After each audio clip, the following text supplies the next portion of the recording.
The day was a typical one in the bustling city. Tall, gleaming skyscrapers stood like silent guardians over the streets, while streams of people hurried to and fro, each locked in their own world.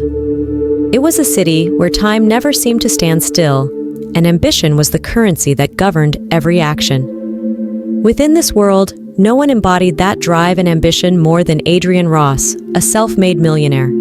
He was one of the city's elite, a man whose sharp instincts and relentless determination had propelled him from humble beginnings to the upper echelons of wealth and power. Adrian was, by all accounts, living the dream. He owned several successful companies, had a penthouse apartment overlooking the skyline, and was a fixture at exclusive events attended by the who's who of the business world.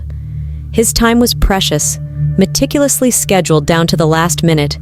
Every meeting, every phone call, every decision was calibrated for maximum efficiency. Today was no different. This morning, Adrian was running late for one of the most important meetings of his career. It was a high-stakes negotiation with a group of international investors that could expand his business empire into new markets across Asia.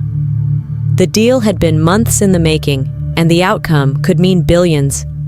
He had been preparing for this moment with the precision of a general going into battle. His suit was perfectly tailored, his tie neatly knotted, his briefcase stocked with carefully organized documents. The rain pouring outside was nothing more than a minor inconvenience in his world of deadlines and corporate maneuvers. Adrian's car, a sleek black luxury sedan, was stuck in gridlocked traffic several blocks away from his office. The rain had come suddenly and heavily, turning the city streets into rivers of water. Horns blared, windshield wipers beat frantically, and people on the sidewalks struggled to shield themselves from the downpour with umbrellas. Adrian had no time to wait for the traffic to clear. Every minute counted. Grabbing his briefcase, he decided to abandon the car and make the rest of the journey on foot. As he stepped out into the rain, the cold drops immediately soaked through his hair and the shoulders of his jacket. He muttered a curse under his breath, but pressed forward. His shoes splashed through puddles as he jogged down the street, dodging other pedestrians who, like him, were caught unprepared by the sudden storm. The tall buildings loomed above him, their glass facades reflecting the gray sky. His mind raced as fast as his feet. He thought about the presentation he had meticulously prepared, the financial forecasts, the pitch he had rehearsed over and over in his head. This meeting was the culmination of everything he had worked for. There was no room for error. Everything had to be perfect. But as Adrian approached the corner of a particularly busy intersection, something caught his eye. Something that shouldn't have mattered, but did. Under the awning of an old rundown building, huddled in a small space barely sheltered from the rain, was a beggar. They sat on the cold, wet concrete, their back against the wall, clutching something tightly in their arms. At first, Adrian barely noticed. Homelessness was, unfortunately, a common sight in the city, and though he often donated to charities, his daily life rarely intersected with those on the streets. But something about this beggar made him stop, just for a second, as he tried to understand what he was looking at. The beggar was a man, but it was hard to tell his age under the layers of grime and worn-out clothing. His hair was matted, his face lined with exhaustion and hardship. His thin frame trembled as the cold rain continued to fall. But what really caught Adrian's attention was the bundle in the man's arms. It wasn't until he got closer that he realized what it was. A baby. A tiny, fragile baby wrapped in a threadbare blanket. The sight hit Adrian like a punch to the gut. The baby, no more than a few months old, was squirming in the beggar's arms, its small face barely visible beneath the wet cloth. The man was trying his best to shield the child from the rain, using his own body as a barrier, but it was clear that both were already soaked to the bone. The baby let out a weak cry, and the beggar rocked it gently, whispering something in a hoarse, cracked voice.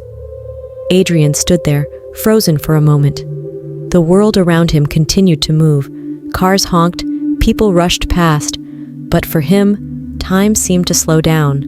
The meeting, the investors, the billions of dollars at stake, all faded into the background as he focused on the heartbreaking scene in front of him.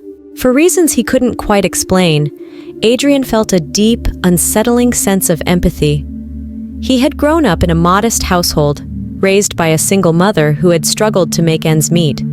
There had been days, long ago, when they had gone without much food, and nights when the electricity had been cut off because the bills couldn't be paid. He had worked hard to escape that life, to build a future where he would never have to worry about such things again. But seeing this man and his child brought back memories he had buried long ago. The beggar looked up and their eyes met. Adrian expected to see anger or bitterness, the kind of resentment often directed at people who have more. But instead, he saw something else. Desperation, yes, but also hope. A fleeting, fragile hope that someone, anyone, might help. Adrian's phone buzzed in his pocket, jolting him back to reality. The meeting. He had no time for this. His assistant was likely wondering where he was, and the investors wouldn't wait forever. Every instinct told him to keep moving, to walk away. This wasn't his problem. He had a life to live, responsibilities, goals. But something held him there. Without quite knowing why, Adrian approached the beggar. The rain was still falling, though slightly lighter now, as he crouched down to meet the man's gaze. The beggar looked startled, as if he couldn't believe someone was actually paying attention to him. Adrian cleared his throat, not sure what to say. "Do you need help?" The question sounded absurd, even to him. Of course the man needed help. Anyone could see that. But it was all he could think to ask. The beggar blinked, surprised by the question. His voice was raspy, as though he hadn't spoken much in days. "Please," he whispered, his hands trembling as he held the baby close. "My daughter. She's sick. We've been out here all day. I don't know where else to go." Adrian's heart clenched. The baby's soft cries tugged at something deep inside him, something he hadn't felt in years. The beggar's words hung in the air, heavy with desperation. For a moment, Adrian hesitated. What could he really do? He wasn't a doctor, he wasn't a social worker, and yet walking away felt wrong in a way that went beyond simple morality. It felt personal. He reached into his pocket, pulling out his wallet. He fished out several crisp $100 bills and handed them to the beggar. It was a generous gesture, more than most would give, but somehow it still didn't feel like enough. The beggar's eyes widened as he took the money, his fingers shaking. "Thank you," he murmured, his voice barely audible. But there was something in the way he said it, something in the look on his face, that made Adrian realize this was more than just about money. He glanced down at the baby, then back at the man. "This isn't going to solve everything," Adrian said quietly. He stood up, pulling a sleek engraved business card from his wallet. It was his personal card, something he rarely gave out, even to colleagues. He handed it to the beggar, who stared at it in confusion. "Call me," Adrian said, his voice firm. "I'll help you find a place to stay. There are resources I can connect you with." The beggar looked at the card, then back up at Adrian, his expression filled with disbelief. "Why?" he asked softly. "Why are you helping me?" Adrian paused, the question hanging in the air between them. Why was he helping? He wasn't sure himself. But as he looked at the beggar and the child, he realized that somewhere along the way, in his relentless pursuit of success, he had lost touch with something essential, something human. "Because I can," Adrian replied simply. "Because no one should have to live like this." The beggar nodded slowly, tears welling up in his eyes. He clutched the baby closer, as if holding on to the hope Adrian had just offered. Adrian turned and walked away, the rain still falling softly around him. His meeting was now long overdue, but as he made his way back down the street, he felt lighter than he had in years.